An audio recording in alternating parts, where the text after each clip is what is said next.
Hi there. This is a demo of how to keep score in a duplicate pairs game in RSVP Bridge.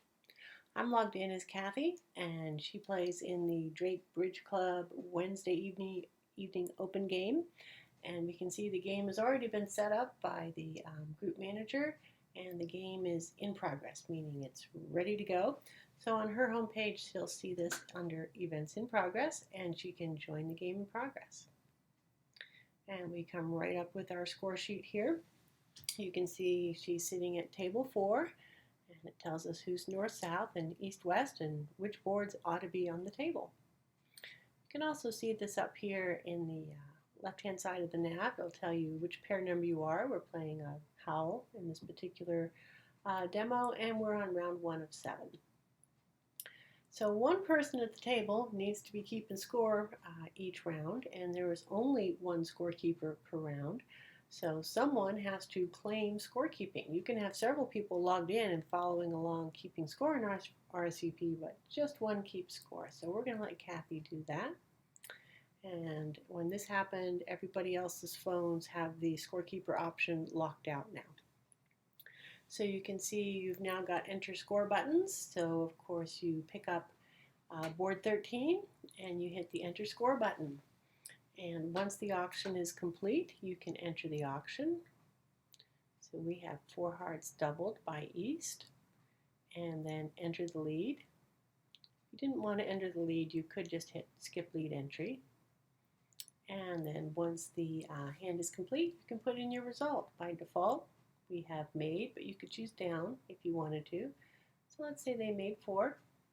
There's your score of 790 for East-West, and you hit record. At this point, you take your device where you're keeping score and you show it to your opponents so that they can check that you have entered it correctly.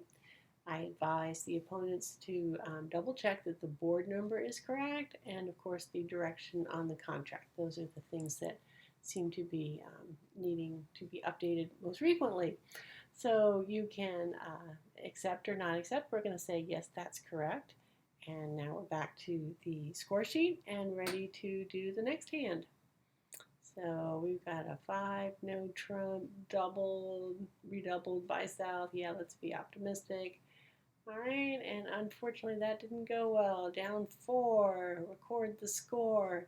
And Diane and Alfred look at this and they go, no, that wasn't correct. It was the Ace of Hearts that was the lead. So they say, no, they don't change it. And at any time as the scorekeeper, if you need to make a correction, this little line's right here. To make a correction, tap the item to be updated. So we want to change the lead to be the Ace of Hearts. Again, you have to hit record, and the opponents get to confirm that. And this time, of course, they'll say yes. So one more time here, we are putting in a contract. And you can make a correction at any time if you need to, like, uh-oh, that was supposed to be west. I just go back here. When you change the contract, you will have to hit this green update button. And if you're on a very small phone, you may have to scroll down to see that. But for some reason it's not changing to the next part, just scroll down, make sure you haven't missed a button. We're going to skip the lead entry this time. They made 5, record the score, and yes, that's correct.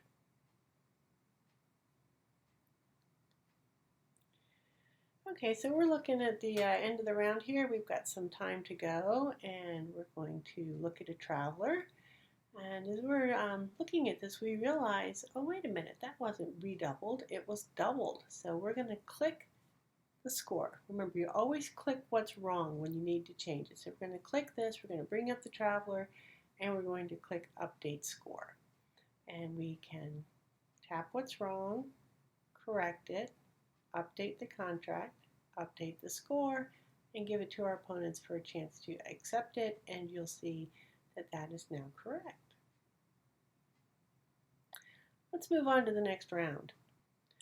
Okay, so everyone has entered their scores in round 1, and we've gone ahead and we are now on round 2. Your screen will update automatically. There's nothing you need to do to get advanced to round 2. But if for some reason you want to go back and see what round 1 looked like, you could just hit this little button right there. See how that flipped up to 1? And now we're going to go down to 2. You could even go forward if you want. Of course, there's no scorekeeping. Looks like we've got to sit out in round 3. In round 4, we're going to be playing Frida and Irving. Round 5, we got George and Glenda. Let's get back to the current round. There we are, round 2.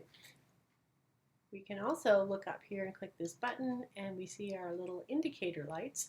And right now, at tables 2, 3, and 4, no boards have been played. In this particular movement, table 1 is the sit-out, so that's why you don't see table 1. So let's go ahead and keep score. We'll put in our contract. There we go. And you'll notice at table 3, where we're sitting, one board has now been played.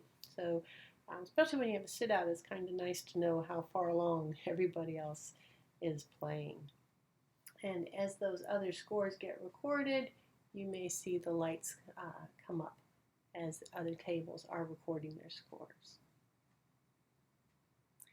Now in this particular event, the way our manager has it configured, if you tap a row, if the round is not complete, we're not showing the travelers. We don't want you discussing the game until you've finished all the boards, okay?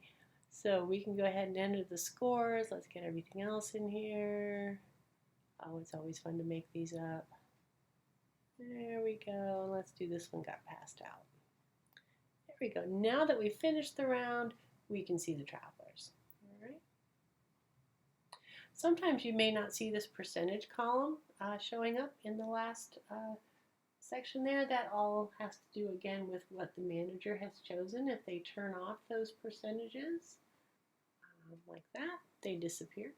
Okay, it's just a configuration button. And when you look back at a prior round, because that round is complete, you can see the travelers. If for some reason you say, hey, something's wrong on this and it's a round that's passed, you do have the option to put a comment in here for the director. You know, wasn't doubled. And the director will not be able to close out scoring for the game until all of your flags have been addressed. So let's go ahead and mark all the scoring for this game is complete.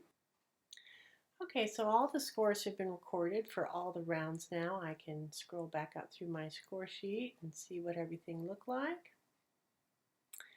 And then when the director thinks everything is looking just perfect, they will mark the scoring complete, and your screen will automatically update and you will see the rankings. So our first page here is who came in each position. We've got some little indicators here showing us that we've got slam. Got some little graphics here about top boards and bottom boards. We turn graphics visible. You can turn these on and off if you find those confusing. The matrix shows you on any given board what each pair did. If you tap on a particular number, that's the match points you earned on that board. You can bring up the traveler. You can look at the board view itself. If we had been playing from pre-dealt hand records, you would have an option to show the hand records here as well. You can turn the names on and off. And you can get back to your score sheet if you want to see how that looked. So that's scoring in RSVP Bridge. I hope you found this helpful.